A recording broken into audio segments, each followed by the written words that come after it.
Hello guys, let's start our series on JavaScript for beginners to master and basic to advanced. So in this video, we'll talk about objects. Objects are variables, but objects can contain many values like arrays. Objects JavaScript में arrays की तरह ही है, but difference एक major difference क्या है?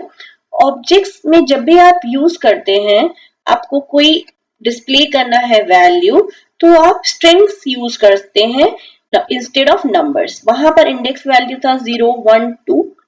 Objects में ऐसा नहीं होता. ऑब्जेक्ट्स में आप स्ट्रिंग्स यूज करते हैं क्योंकि वो आप स्टोर भी वैसे ही करते हैं because strings are called keys और properties and the elements they point to are values. तो सपोज ये हमारा ऑब्जेक्ट है, that is this is the object name person. इसमें आपने प्रॉपर्टीज लिया, उस प्रॉपर्टी में ये है हमारी की और प्रॉपर्टी और ये है हमारी वैल्यू. तो first name John, last name Doe, age 50, eye colour is blue. इन दोनों के बीच में कोलन आएगा और ये सेपरेट होंगे दो प्रॉपर्टीज कॉमा से.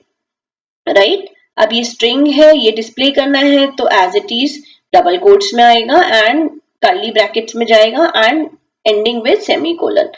तो ये है हमारा ऑब्जेक्ट को डिस्प्ले करने का तरीका, डिक्लेयर करने का और इनिशियलाइज करने का वे. यहाँ पर अब आप क्या देखेंगे, जब हम इसको रिजल्ट हमें देना है तो यहाँ पर इंडेक्स वैल्यू 0, 1, 2 ना यूज करके you have to use first name, last name, as, I colour.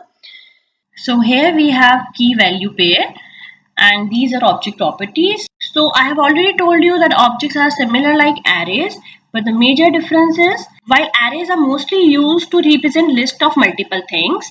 List of multiple things I mean suppose there are cars and you are putting that in a carton. Different cars like Volvo, BMW putting in a carton that we have named as car, right? But objects में हम उनकी properties store करते हैं उस car की. Suppose I am talking about BMW, तो BMW का car का कलर है सिप ब्लू. BMW टायर्स का मैन्युफैक्चरर इज अपोलो.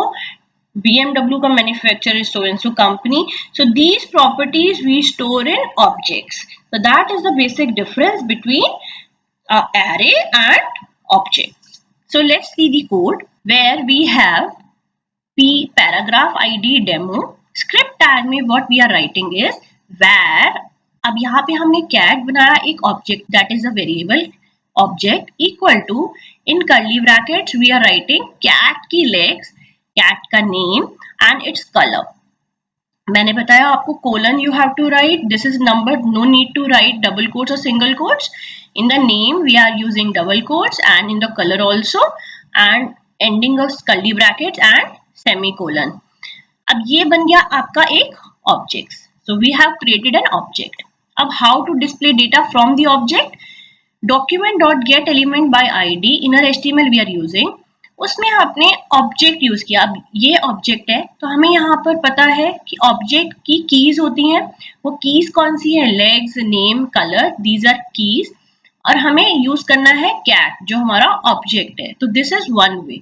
अब जब आप ये यूज करोगे तो it will give you the keys of that particular object cat.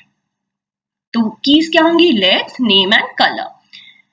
तो यहाँ पर अगर कोई और ऑब्जेक्ट भी होता से डॉग या कोई और BMW की हम बात कर रहे हैं तो उसकी कीज आ जाती like tyres, colour and so on. And in the next statement window dot alert cat dot colour. इसमें ऑब्जेक्ट से आप क्या कॉल कर रहे हैं, कलर की को. तो वहां पे क्या मिलेगा, tortoise shell, that is the colour आपको अलर्ट बॉक्स में शो होगा. तो these are two different ways through which आप ऑब्जेक्ट का डेटा डिस्प्ले कर सकते हैं. There are other ways also but for now we are using. अब जब हम इसे रन करेंगे तो आपको इसने दिया टॉर्टॉइस शेल. अलर्ट में आपने कैट डॉट कलर लिखा था तो इसने ये दे दिया, राइट. और इसने आपने कीज लिखा था ऑब्जेक्ट डॉट कीज, कैट की कीज तो legs, name and colour, that is those 3 keys. जितना भी कीज आप मेंशन करोगे अपने क्रिएट करते हुए ऑब्जेक्ट में वो आपको यहाँ पे सारी शो हो जाएंगी. तो there are different ways of accessing the objects values. So in this video we have talked about objects In the next video, we'll talk about conditional statements that are if else, nested if else, and switch conditional statements. Till then, subscribe to my channel. If you really like my video, give me a thumbs up and press the bell icon for more updates. If you have any queries, write in the comment section. And thank you guys and happy learning. Bye bye.